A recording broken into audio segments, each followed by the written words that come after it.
Rob, let's shift gears a little bit now. You know, you are certainly one of the experts in this country on 5G. That's another, buzzword that you hear a lot, something very important to the future of the world.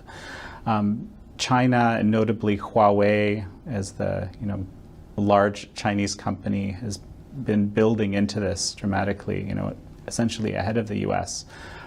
You, some time ago, you wrote this controversial memo on this issue, which raised a lot of eyebrows, caused a lot of problems. Tell me a little bit about the importance of 5G and what it is, how it works, and its significance in this relationship in the trade war. So first of all, I never recommended nationalizing a network. The study I did was a technical study. It was about physics, it was about science, it was about engineering, it was about how do we leapfrog China, who's actually taken quite a lead because we've been asleep at the wheel in 5G, and create the kind of technological revolution in the United States that will drive the next evolution of technological growth. That's what the study was about. And there were some key outcomes in that, one of which you have to recognize that the network itself is made for machines. It's not made for people. You won't see much difference in terms of how you interact with the internet, but you will see a difference in terms of machines interacting with machines and machines interacting with people.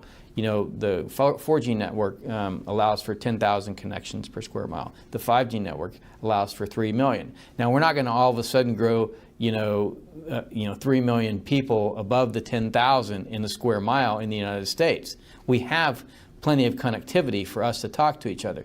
All those connections are for the machines. Some of those machines are big enough to run you over, like a self-driving car. So they actually bring danger. So if you look at the cameras today that are connected to 4G, we know that they're easily hackable and used in botnets for DDoS attacks. Now imagine that on a scale of 3 million devices within 1 square mile of us right now, that many of which could do harm to us. That is a big problem.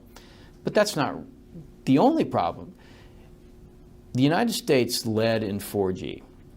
Europe led in 2G, led in 3G, United States led in 4G. That meant the technology, the applications, the services, the business models that were built on top of 4G came from the United States.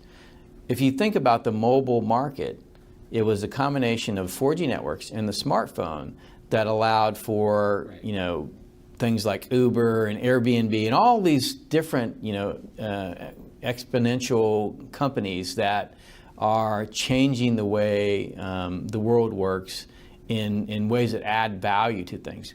But more importantly, if you look at the technology underlying that system, it was built for the most part with Western values. Now what does that mean? The iPhone's encrypted. It's meant to be a privacy protecting device. Now, of course, when they added iCloud, you created a lot of problems because as soon as you move your data to the cloud, now you have, somebody has the opportunity to get after it. But at least on the iPhone itself, it's built to be hardware, software, integrated, encrypted so that your data was secure, right? That's because it was built by Apple, an American company that values privacy, okay?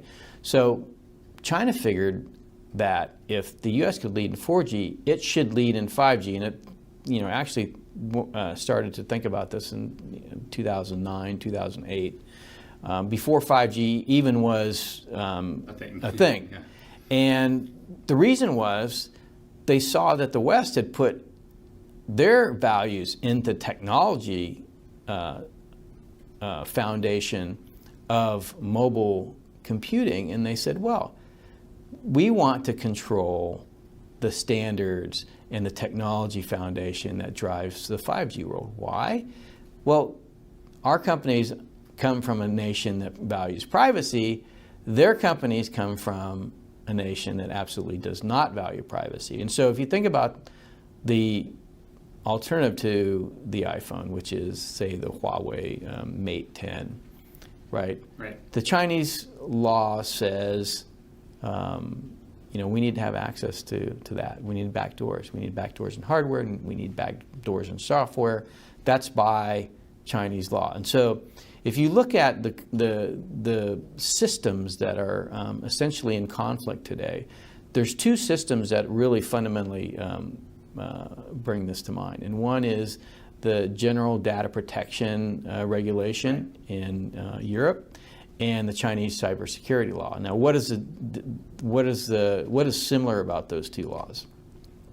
Europe is actually proud that they have an extraterritorial imprint on GDPR. In other words, it doesn't just apply to European companies, it applies to American companies, it applies to any company anywhere. If you're operating in Europe, then you have to abide by GDPR, right? Right. Well, China also has its cybersecurity law. It also has extraterritoriality. In other words, anywhere that China's interests are, and especially if you have an economic or financial relationship with China, which its global champions do, then it has to have its ability to get into the back door. Essentially, it's full access it's for full the CCP. access. Right. So the problem with the world, it's advancing so much, and our connectivity through our digital lives is advancing so much, that our ability to create laws in the West has gone past our ability to actually enforce them in a digital space. In other words, GDPR is a law that is unenforceable in a digital sense, because if you look at it, the behavior that they were trying to stop is still going on. Google's still doing what it's doing. Facebook is still doing what it's doing. It's because it can't be enforced. China is building their enforcement mechanism in the technology. And so that means that they can enforce it. They can enforce it on the network. They can enforce it at the device level. They can enforce it through their undersea cable system.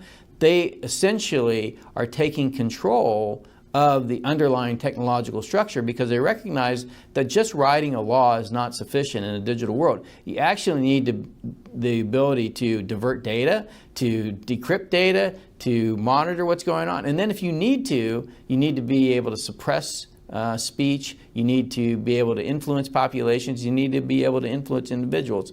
What more powerful way to do that than with a hyper-connected 5G system that allows you to have access to devices, that allows you to, your companies to be dominant in e-commerce, that allows your companies to be dominant in surveillance and reconnaissance like DJI and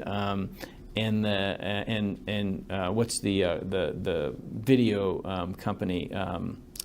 Oh gosh, the cyber camera company that has artificial intelligence, facial recognition. That's basically was sold in many of our military bases and others. So it is really looking at where the world is going and saying we need to build it at the technology layer, not at the paper layer that we're used to in a physical world, because just doing it at the paper layer is insufficient to actually control to the fidelity you want to.